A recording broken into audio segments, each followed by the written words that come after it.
민수기 6장. 여호와께서 모세에게 말씀하여 이르시되 이스라엘 자손에게 전하여 그들에게 이르라. 남자나 여자가 특별한 서원 곧 나실인의 서원을 하고 자기 몸을 구별하여 여호와께 드리려고 하면 포도주와 독주를 멀리하며 포도주로 된 초나 독주로 된 초를 마시지 말며 포도즙도 마시지 말며 생포도나 건포도도 먹지 말지니 자기 몸을 구별하는 모든 날 동안에는 포도나무 솟아는 씨나 껍질이라도 먹지 말지며 그 서원을 하고 구별하는 모든 날 동안은 삭도를 절대로 그의 머리에 대지 말 것이라.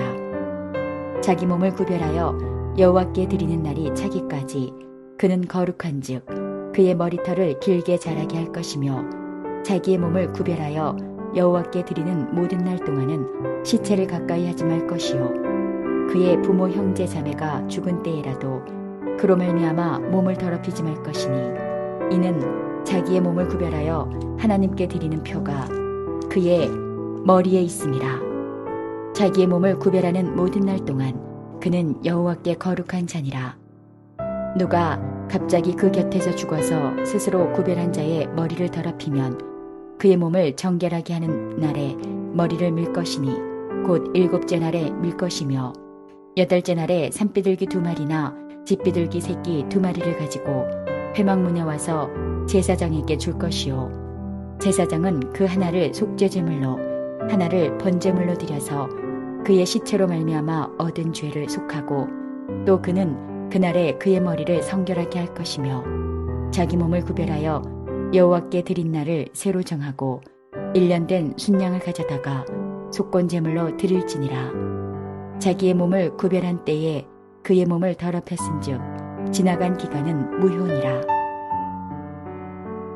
나실인의 법은 이러하니라. 자기의 몸을 구별한 날이 차면 그 사람을 회막문으로 데리고 갈 것이요 그는 여호와께 헌물을 드리되 번제물로 1년 된 흠없는 순양 1마리와 속죄제물로 1년 된 흠없는 어린 암양 1마리와 화목제물로 흠없는 순양 1마리와 무교병 한 광주리와 고운 가루에 기름 섞은 과자들과 기름 바른 무교 전병들과 그 소제물과 전제물을 드릴 것이요 제사장은 그것들을 여호와 앞에 가져다가 속죄제와 번제를 드리고 화목제물로 순양의 무교병 한 광주리를 아울러 여호와께 드리고 그 소제와 전제를 드릴 것이요 자기의 몸을 구별한 나실인은 회막문에서 자기의 머리털을 밀고 그것을 화목제물 밑에 있는 불에 둘지며 자기의 몸을 구별한 나실인이 그의 머리털을 민 후에 제사장이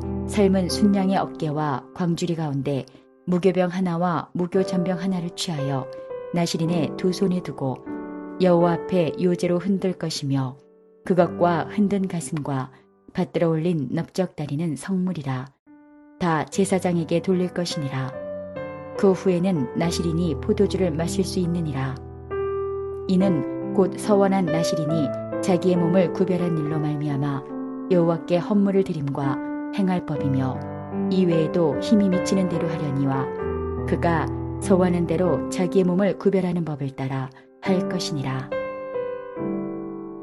여호와께서 모세에게 말씀하여 이르시되 아론과 그의 아들들에게 말하여 이르기를 너희는 이스라엘 자손을 위하여 이렇게 축복하여 이르되 여호와는 내게 복을 주시고 너를 지키시기를 원하며 여호와는 그의 얼굴을 내게 비추사 은혜 베푸시기를 원하며 여호와는 그 얼굴을 내게로 향하여 드사 평강 주시기를 원하노라 할지니라 하라.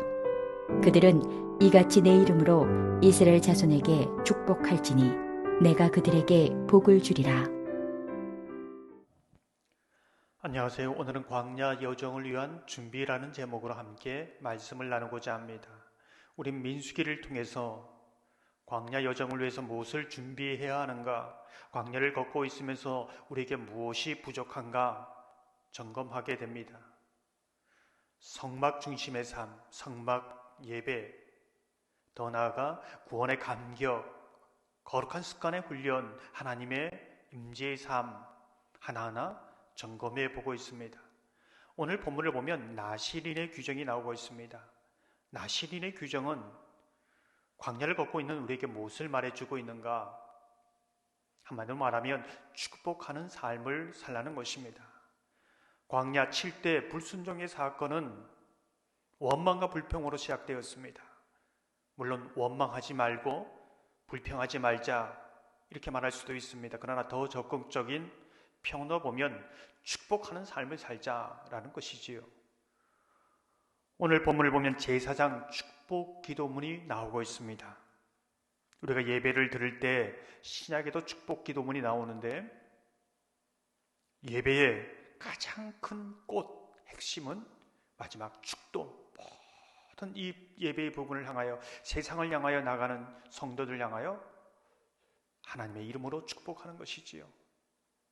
우리 삶도 마찬가지입니다. 하나님 나라의 제사장의 삶이라는 것은 결국 다른 사람을 축복하는 삶, 받은 그 복을 흘려 보내는 삶이라고 볼 수 있는 것이지요. 이것이 하나님의 비전입니다.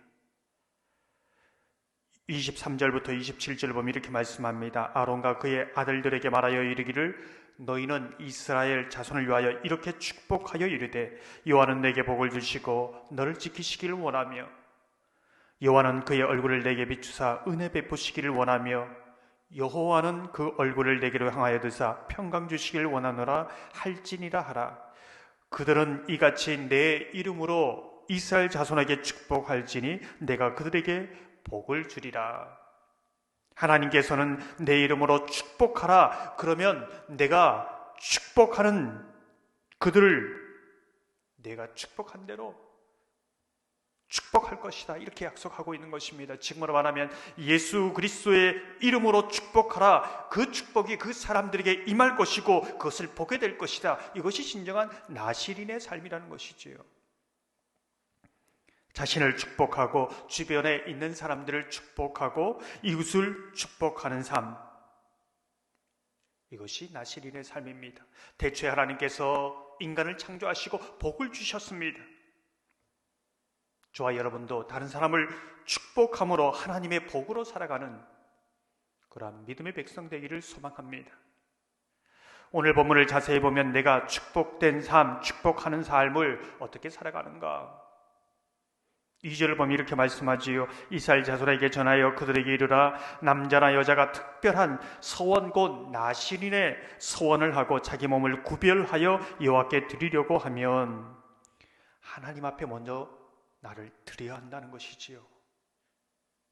하나님께서 나를 선택하신 것, 하나님을 은혜를 주신 것, 그것을 감사함으로 드리는 것이지요.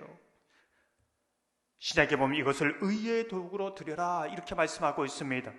로마서 6장 13절을 보면 또한 너희 지체를 불의의 무기로 죄에게 내주지 말고 오직 너희 자신을 죽은 자 가운데서 다시 살아나는 자 같이 하나님께 드리며 너희 지체를 의의 무기로 하나님께 드리라.